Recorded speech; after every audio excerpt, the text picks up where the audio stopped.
Bonjour, bonjour. Notre langue, le français, est formidable. J'adore cette langue. J'adore tout ce qu'on peut faire avec. J'adore comment on peut jouer avec les mots. Quand on joue avec les mots, on se rend compte également que ce jeu peut être à double tranchant et peut faire mal parfois. On a une langue qui est riche, pleine de synonymes.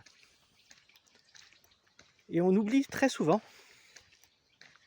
que c'est pas parce qu'on utilise des synonymes, qu'on utilise un mot pour en remplacer un autre, qu'ils ont le même sens. Ils n'ont jamais le même sens. Sinon, il n'y aurait pas deux mots différents pour désigner la même chose. On va désigner des nuances, des faits différents, des images, des paraboles. Les synonymes servent à ça.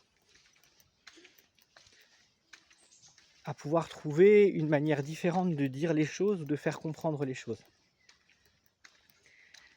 Et dans notre belle langue, on a tellement pris l'habitude d'user des synonymes qu'on en oublie ce que je vous ai dit, l'essentiel, c'est que les mots n'ont pas le même sens.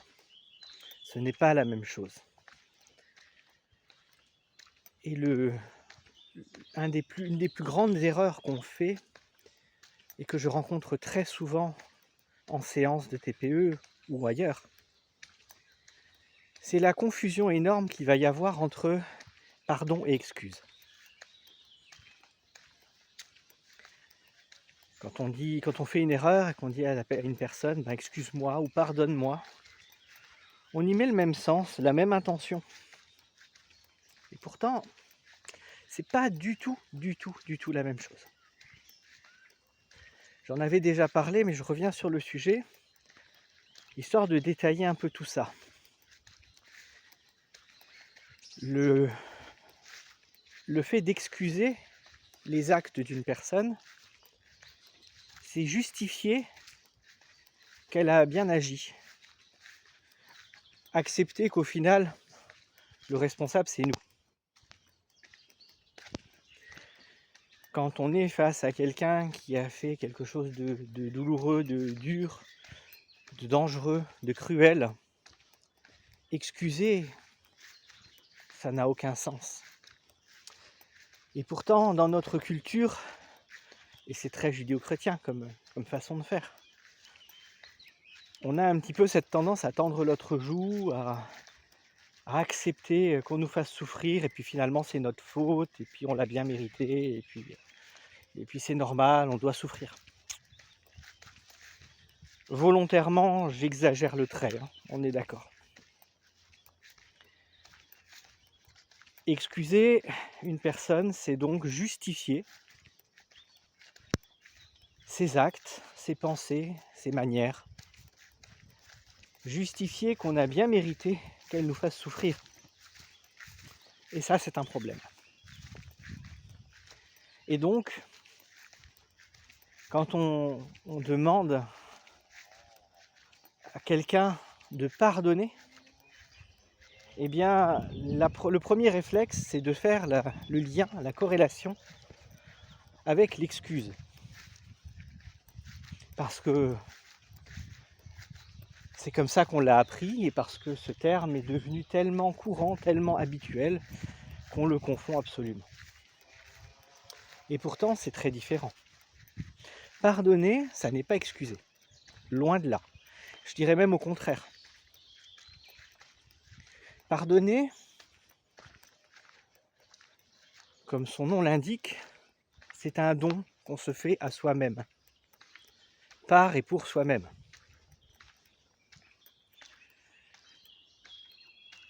Le pardon n'a rien à voir avec l'excuse en soi, que le pardon se fait vis-à-vis de la part de nous,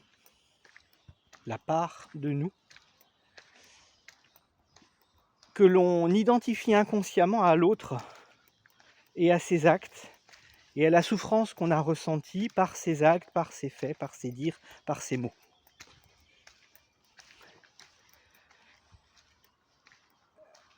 La notion de pardon quelque part pour moi, elle transcende tous les mots. Et c'est pas pour rien que on dit que le pardon est divin. Sans aucune acception religieuse, sans aucune volonté de parler religion, il y a quelque chose d'effectivement divin, mythique, mystique au pardon. Parce que loin d'excuser l'autre, on se pardonne à soi-même, on s'autorise à guérir la part de nous qu'on utilise contre nous-mêmes en y collant l'image de l'autre. J'espère que je suis clair avec cette explication qui n'est pas forcément facile à donner, mais qui est beaucoup plus juste quant à ce qu'est le pardon. Je le résume vraiment ainsi. C'est faire la paix avec la part de nous que l'on utilise contre nous, que l'on identifie comme étant l'autre qui nous fait souffrir. Je vais revenir sur ce point dans une autre vidéo. En attendant, j'espère avoir été assez clair et que vous pourrez comprendre cette nuance. À bientôt. Ciao, ciao.